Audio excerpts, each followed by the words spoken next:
It is so wonderful to be invited back to campus in this moment. As I think about all of the events that I've been to over the course of my relationship with Brown, honestly, I can't think of none better than this one. That's fact.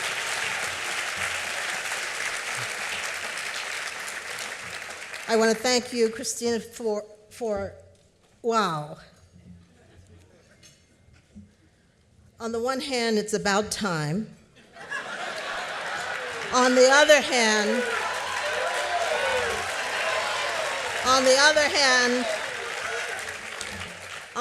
hand, your leadership of this university brings so much more to it. I thank you for everything you've done to enhance this place, to make it stronger, to make it better, to make it a shining light among so many institutions trying to do their best, but not quite making it. I am so proud to be associated with this great university. Thank you. Thank you for your leadership. Now, let me say this. I am floored by your generous efforts to provide funding for my university and my students. I have to tell you that there's a very close association already between Prairie View and Brown. First of all, I learned very recently that the reason I was asked to come to Prairie View is because a faculty member at Brown gave them my name and said I was retired and living in Texas. They didn't know that. So, secondly, soon after I started there, the horrendous flooding took place in Houston. And I think you should know that the first people that I heard from were people from Brown sending money to help the relief effort on our campus. Unbelievable. I have to say, too, that Pablo and Joan Sorensen have been kind enough to endow a scholarship at Prairie View. Pablo and Joan, thank you so much for your generosity.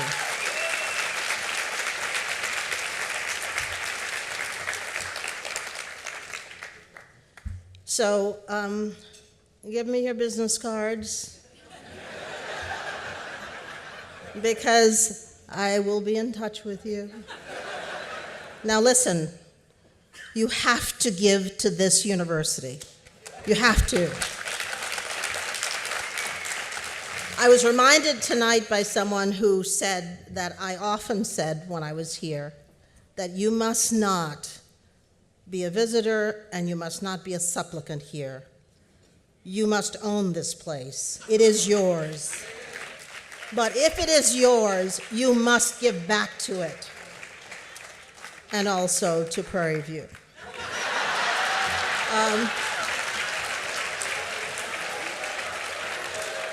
So there are so many people here who are, I can't even begin to say how wonderful they are and how wonderful they have been to me.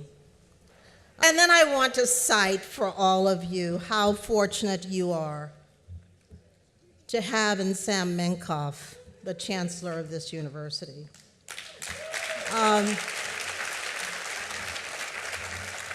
He is someone that I love dearly. He is always on the right side of every issue, and you know how hard that is. He is dedicated to this university. He gives himself fully. He is generous of spirit.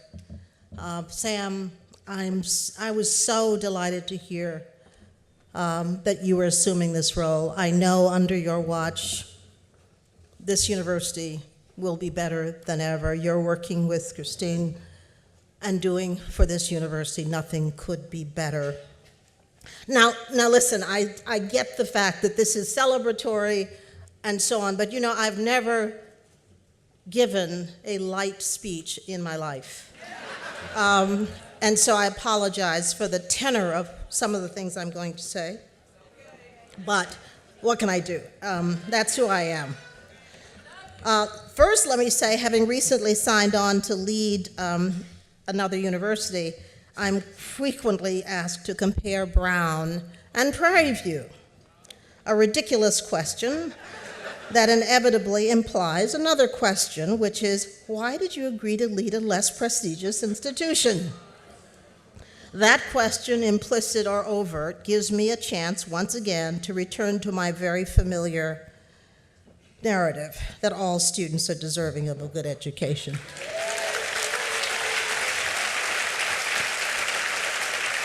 So I'm very pleased to follow in the tradition of those who came before me at Brown to open doors through which I entered to lead this very special place.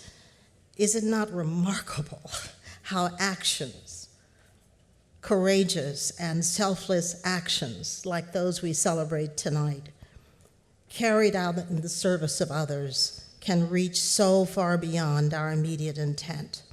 The students planning the 1968 walkout could not have envisioned where those proud steps would lead.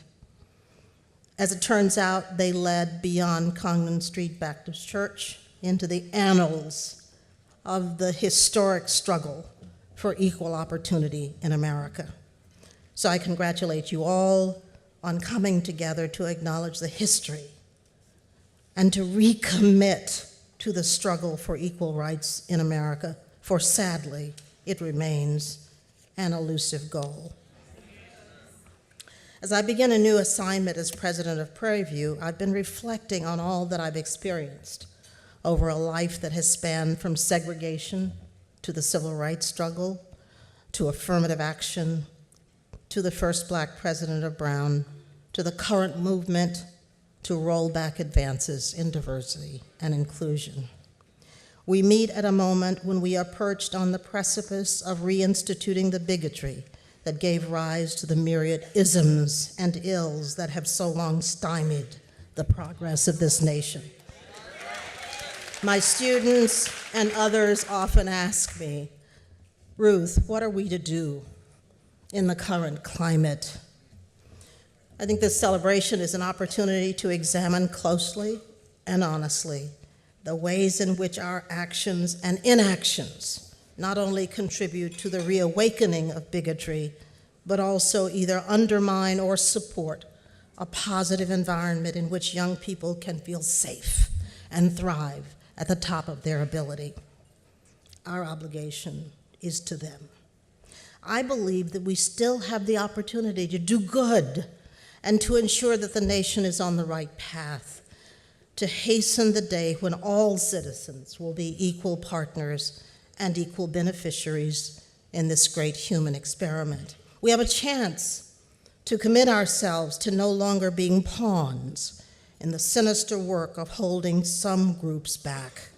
It's time to consider in this era how we can reclaim our rightful voices, set the highest goals for ourselves, stand up for our rights, step forth again for justice, and live out our lives on our own terms. In truth, few of us have escaped a certain kind of conditioning that is common today in the world. That is, that atavistic call of mankind back to ancient instincts that regard certain groups as weak, certain groups as secondary, certain groups as less important, certain groups as less able. We know that for the longest period of time, false science was used to block access of certain groups to equal opportunities. And one of the most memorable fake scientific assertions was the notion that women couldn't be given advanced education because the strain from rigorous intellectual activity would cause their reproductive organs to atrophy. So for the good of the species, fake scientists argued higher education should be withheld from women. Sounds rather familiar to the fake science used to block educational access to African Americans and others. And make no mistake about it, there is an effort underway right now to end affirmative action. And when it gets to the high court, it is almost certainly going to be removed as a means of advancing opportunity in this country. So the practice of denigrating and withholding opportunities from certain groups has been a part of human history, really, I suppose, since the earliest days of the species. Being aware of the ways in which we have over centuries been conditioned to endure this kind of treatment, it is rather surprising we're still today at the dawn of the greatest advances in human rights. Still. But it's really the dawn. So much remains to be done before human beings will feel the full freedom and enjoy the security that is their God-given right. So this is a good moment to reflect on the ways in which our silence empowers the abuse and neglect of other human beings. It is a good moment to contemplate what our individual responsibilities are to the welfare of all. I wandered up the hill today and happened upon the first-year students. Oh my goodness. It is a marvelous thing to see them with their aspirations, but all of you in this room obviously have a debt to them, and that is they are going to falter, they're going to become discouraged, they're going to have moments when they think it isn't worth it, and you must be in a position to pick them up and carry them when they need you. So it is never enough, though, to merely hope or to just cheer people on from the sidelines. We have to take the necessary steps to assure ourselves that we are not part of the problem. How? By rigorously examining our own actions, motivations, and commitment. To what extent are we engaged in the cause of justice? What affirmative steps are we taking to support, mentor, and encourage those who lack access to basic human rights and needs? I am so pleased in a way to be back in my old community where I grew up, because it taught me something to see the neighborhoods where I grew up. And when I grew up there, I thought it was so abjectly poor. And guess what? Today, it is more abjectly poor.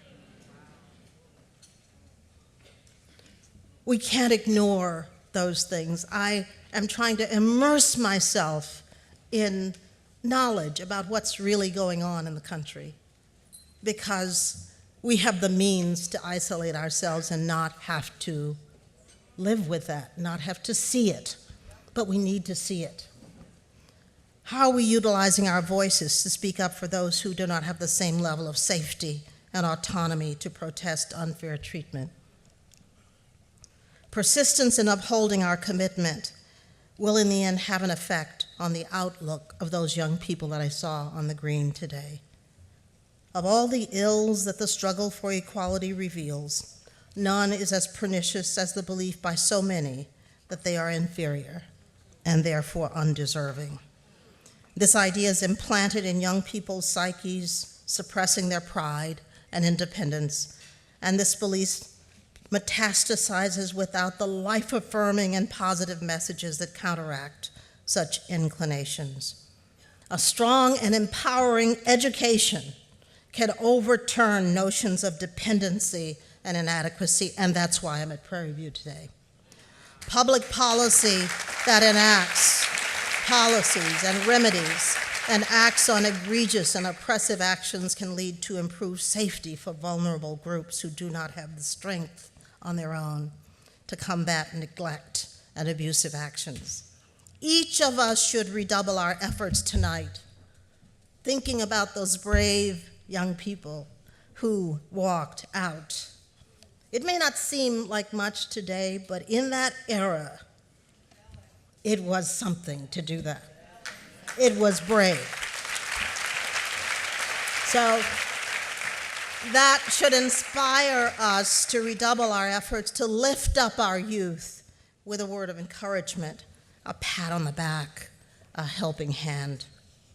In this moment, we can also make great strides by ridding ourselves of the notion of limitations, the limitation of thinking small, the limitation of that's too hard, the limitation that someone else should do it, the limitation of being invisible and speaking too soft. One of the saddest things I ever heard was from a person in a corporation where I went to speak who said that he, an African-American man, tall, handsome African-American man, who said that when he met with his colleagues, he physically shrank himself so as not to intimidate them. How sad is that?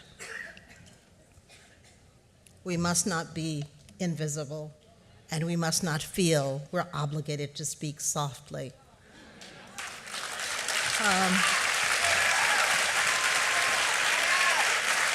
The limitation of consigning ourselves to accept imposed narratives. You can't write my narrative. I write that every day that I live. Let us not accept imposed narratives. This is a moment for truth and for truth telling. Tell your truth. Tell your truth every day. Tell it when people don't want to hear it. Tell it when people don't want to listen, because children are watching you to see if you dare tell your story. So, those who walk through life with the confidence that they matter have solved for the dilemmas that come with being the other. We are not born with such confidence.